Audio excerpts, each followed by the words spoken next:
Ano ang sabi ng Bible patungkol sa marriage at divorce? Tara, samahan niyo akong pag-aralan ito.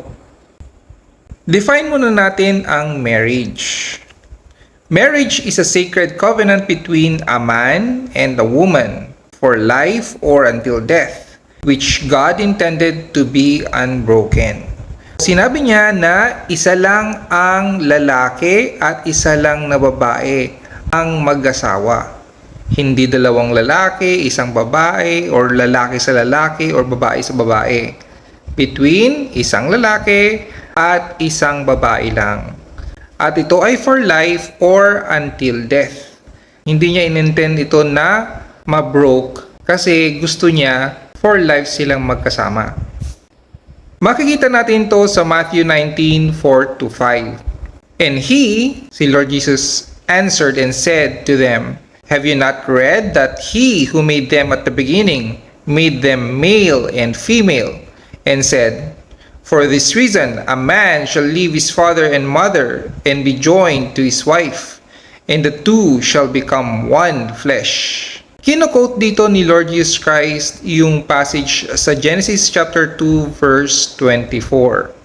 At makikita nyo rin dito na magiging isang laman sila. Kumbaga, parang isang unit na lang sila. Continuing sa verse 6, "So then, they are no longer two, but one flesh. Therefore, what God has joined together, let no man separate." Very sacred siya kasi ayaw ni Lord na ma-break yung covenant na yon, yung marriage covenant between a man and a woman. Note lang na ang marriage covenant is sacred because God likened it to Christ's relationship to His bride, His church. Ganun ka-sacred yon. Makikita nyo ito sa Ephesians chapter 5 verse 22-33. So what breaks a marriage covenant? It is death of the husband or wife. Makikita ito sa 1 Timothy 5:14. Sabi, "Therefore, I desire that the younger widows marry, bear children, manage the house, give no opportunity to the adversary to speak reproachfully." So, sinasabi rito na pwedeng mag-asawa yung mga widows. Diba? Meaning, na-break na yung covenant niya sa asawa niya kung namatay yung asawa niya. So, what are the reasons for divorce naman in the Bible? Bago ang lahat, dapat maintindihan natin that God hates divorce kasi nakalagay sa Malakay 2:16a, "For the Lord God of Israel says that He hates divorce." Makikita rin to sa Matthew 19:3-9. So, ang first reason natin for divorce ay physical adultery. Sinagot ito ni Lord Jesus Christ sa Matthew 5:32. "But I say to you that whoever divorces his wife for any reason, except for sexual immorality, causes her to commit adultery. And whoever marries a woman who is divorced commits adultery." Pwede mo daw i-divorce yung asawa mo kung nag-commit siya ng sexual immorality or adultery.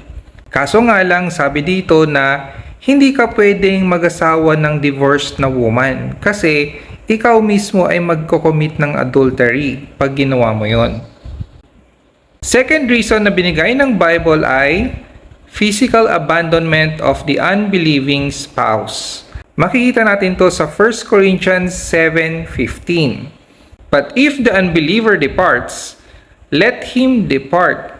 A brother or a sister is not under bondage in such cases, but God has called us to peace." So, sinasabi rito na kung yung spouse ay naging born again, tapos yung asawa niyang unbeliever ay gustong hiwalayan siya, pwede mo siyang hayaan lang na mag-depart or hiwalayan ka. Kasi nga, hindi ka in bondage sa case na yon. Important note lang na while God does allow divorce in case of sexual immorality and abandonment, these should be seen as last resorts.